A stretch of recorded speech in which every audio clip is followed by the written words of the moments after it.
welcome back to the Morning Blend with our continuing series, Your Money, Your Future with Steinbrenner Financial Group.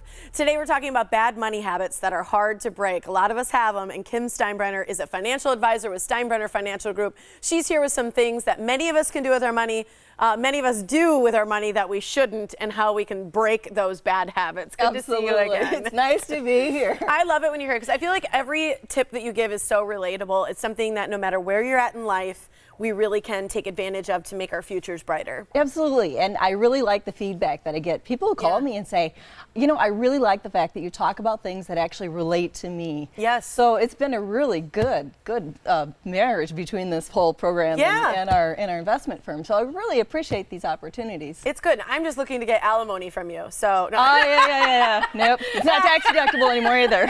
Love it. Okay, so let's talk about money habits that are hard to break. So bad. The first one is lending money to family and friends. And you know what? This is a tough one because especially when someone needs your help in your family, you do feel very obligated. You know, it tugs on the heartstrings. You know, you've got a niece and she really needs a car and she can't qualify for financing.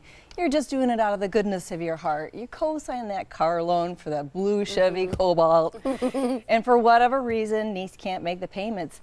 You're making payments on a car that you're not on the title. You're on a fixed income, and all of a sudden, you've crashed your budget. Yes. And if the payment doesn't always go as planned. It does not go as planned. It's family. Then you've got ill feelings, you've got awkwardness, you've loaned money to one of your children, not the other child. It's just, it's never a good situation. So avoid at all costs if you can. The next one is spending more than you make. It is so easy to do. So easy to do. I mean, you really think you need to replace your appliances at some point down the road, and all of a sudden you see this big sale, 0% financing. We're like, well, why wouldn't I do that? Yeah, now's the time.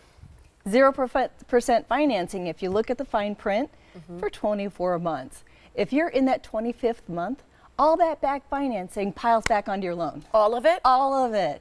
It's not, people don't know that. I didn't know that. If you don't look at the fine print, you can get really nailed by those promotions. Wow. Okay, so if you're going to take advantage of something like that, make sure it's within the money you make. Make sure you can afford to pay for it, okay, because you don't want to get hit with that surprise. I like it. The next one is saving little or nothing, and I think this goes at all ages, but I even think, you've said it before, the earlier you can start, the better. Well, everybody says save 3 to 6 months of your living expenses, and that's just such a vague number. Yeah. There's a difference between your discretional expenses and your non-discretional expenses. So non-discretional means your house payment, your rent, your car payment, things that you absolutely have to pay for.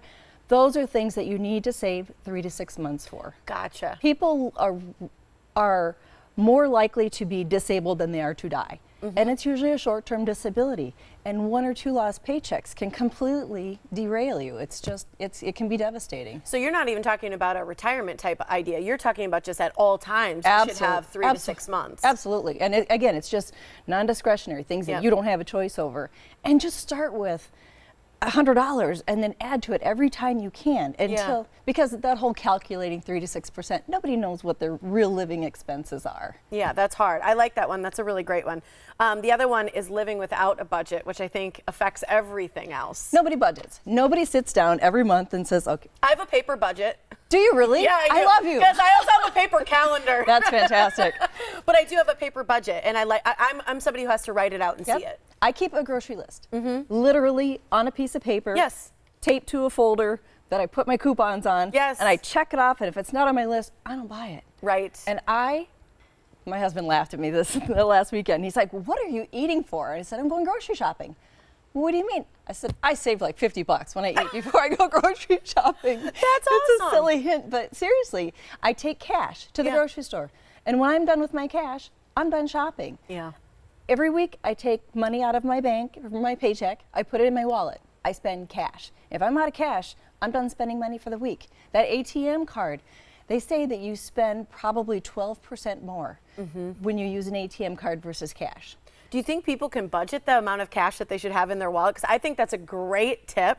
I think, how do you figure that out? Just start with a fixed dollar amount, and you'll know after the first couple of weeks whether you're way over or way under. It's not that hard to figure out, especially, and again, it makes you think twice about getting that expensive coffee that we talked about before. Or just buying that little thing here and there. Yep. Your last one is frivolous spending, and that kind of goes along with all of this. If you're using cash, you're going to know where you're doing it frivolously. Exactly. And I was watching a segment while I was waiting about all the different new kitchen gadgets that are out there.